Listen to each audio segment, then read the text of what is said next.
Hello everyone, हमारा आज का टॉपिक है डिफरेंशियल इक्वेशन में क्लैरेट्स इक्वेशन। और ये बीएससी में और सेकंड ग्रेड फर्स्ट ग्रेड सभी में ये जहाँ पर भी डिफरेंशियल इक्वेशन आपको सिलेबस में मेंशन होती है वहाँ पर क्लैरेट्स इक्वेशन का एक क्वेश्चन ज़रूर से एग्ज़ाम में पूछा जाता है। तो क्लैरेट फॉर्म क्या होती है ये हम समझते हैं, ठीक है। क्लैरेट फॉर्म समझने से पहले आपको जो एक चीज़ अच्छे से समझनी है,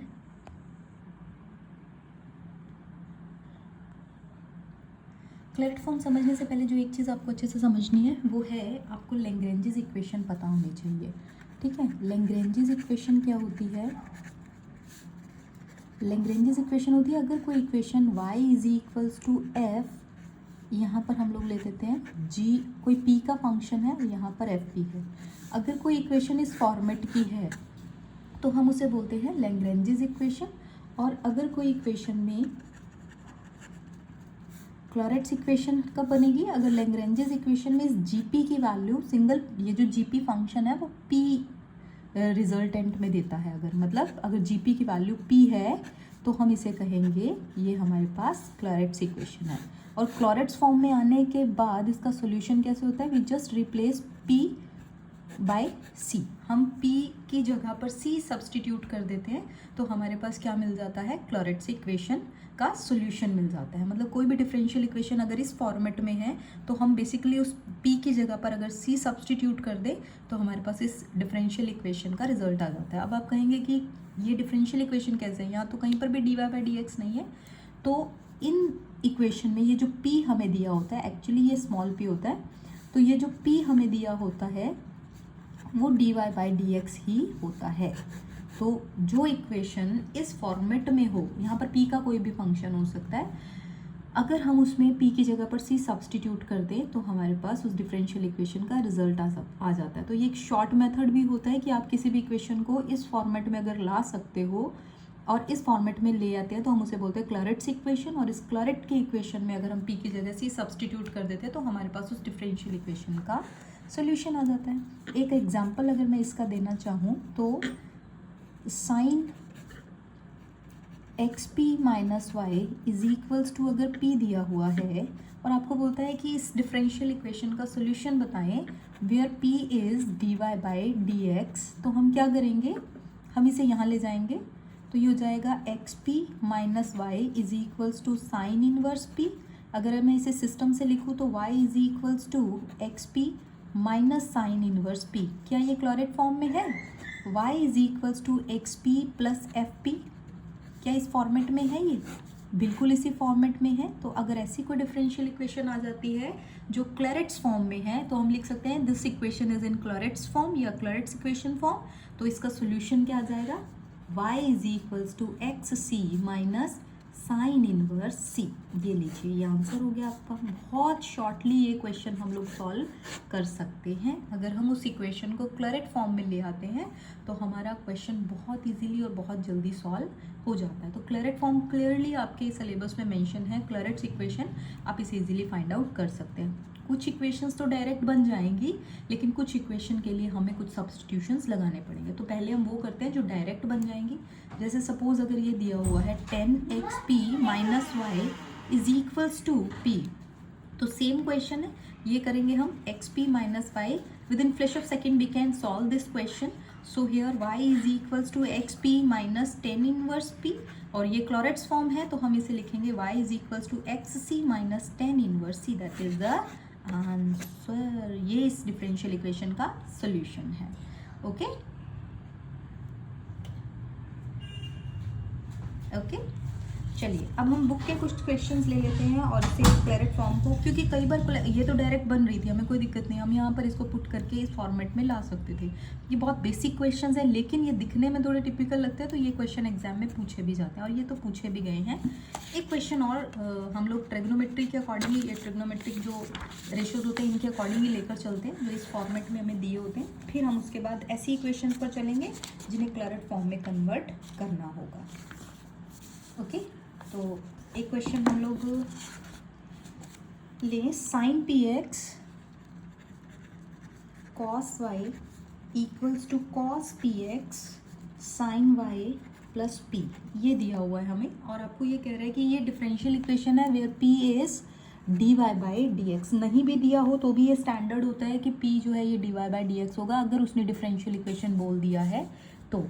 ठीक है, तो आप इसको क्लेम नहीं कर सकते कि हमें d y by d x नहीं दिया हुआ है। अगर ये डिफरेंशियल इक्वेशन की बात कर रहा है तो कुछ स्टैंडर्ड होते हैं जिसे हमें कंसीडर करना पड़ता है कि ये d y by d x ही दिया होगा। ओके, तो इसे अगर हमें इस डिफरेंशियल इक्वेशन को हमें सॉल्व करना है तो हम इसे क्लरेट से बहुत ईजिली कर सकते हैं। Sine p x cos y minus ये यहाँ आ जाएगा तो cos p x sine y that is equals to p. ये हो गया sine a cos b minus cos a sine b. से क्या लिख सकते हैं हम, sine a minus b that is b. ये बिल्कुल वैसा ही क्वेश्चन बन गया जो मैंने पहले दिया हुआ था। तो एग्जाम में ये क्वेश्चन भी पूछा गया और ये भी पूछा गया हुआ है। ये दिया हुआ है तो हम इस फॉर्मेट में ला सकते हैं, और ये मैं अभी सॉल्व करवा कर हटी हूँ आपको। ये हो जाएगा sine inverse p. Now y is equals to x p minus sine inverse p which is Clairaut's form या क्लरेट्स इक्वेशन। सो हम इसको लिख सकते हैं, then the solution is y is equals to x c minus sine inverse c. Okay, बहुत easy है ये concept. अब हम उन क्वेश्चंस पे चलते हैं।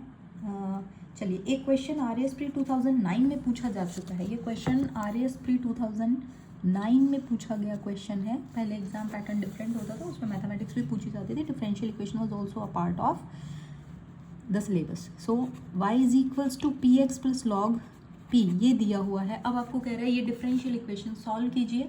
सो आपको पता है ये y is equals to x p plus f p की फॉर्मेट में है। ये कौन सी फॉर्म है, क्लरेट्स फॉर्म है या क्लरेट्स इक्वेशन है। सो इसका सॉल्यूशन डायरेक्ट आ जाएगा सी एक्स प्लस लॉग सी। एक लाइन में ये आंसर हो रहा है इसका। ठीक है, एक क्वेश्चन हम लेते हैं जिसमें कुछ सब्स्टिट्यूट करके फॉर्म करनी होती है। कुछ ऐसे भी आते हैं, कुछ ऐसी भी इक्वेशंस होती हैं जो डायरेक्ट क्लरेट फॉर्म में फॉर्म नहीं होती है। उनके लिए हमें कुछ ना कुछ सॉल्यूशंस लगाने, कुछ ना कुछ सब्स्टिट्यूशन लगाने पड़ते हैं। ठीक है, सो y इज माइनस 2xp, ये RPSC सेकेंड ग्रेड 2011 में पूछा गया क्वेश्चन है, इसका आंसर। ठीक है, सो यहाँ अगर हम लोग देखें तो हमारे पास यहाँ XP तो ठीक है लेकिन ये 2 आ गया, यहाँ पर p स्क्वायर तो ठीक है लेकिन ये AY साथ में आ गया। तो हमें इस इक्वेशन को सिंप्लीफाई करने के लिए कुछ सब्स्टिट्यूशन लगाना पड़ेगा। तो सब्स्टिट्यूशन में हम लोग लगाते हैं y square equals to u, क्योंकि अगर मैं y की जगह पर कुछ पुट करती, y की जगह पर अगर मैं y की जगह पर अगर मैं u v ऐसा कुछ पुट करती तो मुझे कोई स्पेसिफिक आंसर इजीली मिल नहीं पाता, क्योंकि अगर मैं u पुट कर रही हूँ तो उसकी जगह तो फिर y भी पड़ा ही है, तो फिर मैं y ही छोड़ देती। तो हमें कोई ना कोई पावर में ही लेकर चलना पड़ेगा। सो वाई स्क्वायर इक्वल्स टू हम u कंसीडर करते हैं, क्योंकि इसके डिफ्रेंसिएशन क्या हो जाएगा 2y dy by d x that is equals to du by d x. Okay, और dy by d x is equals to क्या हो जाएगा 1 by 2y du by d x. So du by d x को हम लोग consider कर लेते हैं या लेट कर लेते हैं कैपिटल P, और dy बाई डी एक्स हमारे पास होता ही है small p। So small p is equals to 1 by 2। What is the value of y? अगर y स्क्वायर u के बराबर है तो y हो जाएगा स्क्वायर रूट ऑफ u के, और ये हो गया हमारे पास कैपिटल P। ओके, तो अब हमारे पास u की वैल्यू भी p की भी, हमने x में कोई चेंजेस नहीं किया क्योंकि हमने du बाई डी एक्स ही लिया है यहाँ पर। तो क्या हो जाएगा हमारे पास, ये देख लो अच्छे से। चलिए, तो अब यहाँ पर सब्स्टिट्यूट करते हैं। तो वाई स्क्वायर की जगह पे हमें u पुट करना है, तो y की जगह पे रूट u करेंगे। माइनस 2x में कोई चेंजेस नहीं किया, स्मॉल p की जगह पे 1 बाई में 2 root u and then capital P put करेंगे, प्लस a y की जगह पर हो जाएगा रूट u, और p स्क्वायर, ये स्मॉल p है, p स्क्वायर की जगह पे हमारे पास क्या आ जाएगा 1 by 2 root u capital P, और इसकी होल स्क्वायर हो जाएगा and that is equal to 0।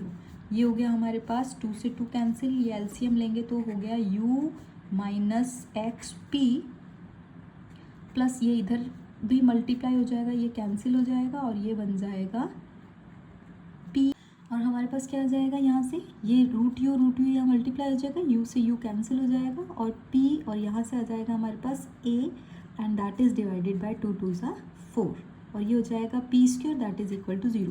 So u is equals to क्या हो गया x p plus a by 4। अब इधर की तरफ जाएगा तो माइनस का हो जाएगा a बाई 4 पी स्क्वेयर, तो ये फॉर्मेट बन गई हमारे पास समथिंग, मतलब कोई भी वेरिएबल है y is equals to x p minus a by four p square, वाई की जगह हमारे पास यहाँ यू है, यू तो हमें क्वेश्चन में दिया ही नहीं हुआ था, सो हम इसको क्या करेंगे, वापस से जो हमने इसको सब्सटीट्यूट किया था उसी में रिप्लेस कर देंगे, y square equals to x p minus a by four p square.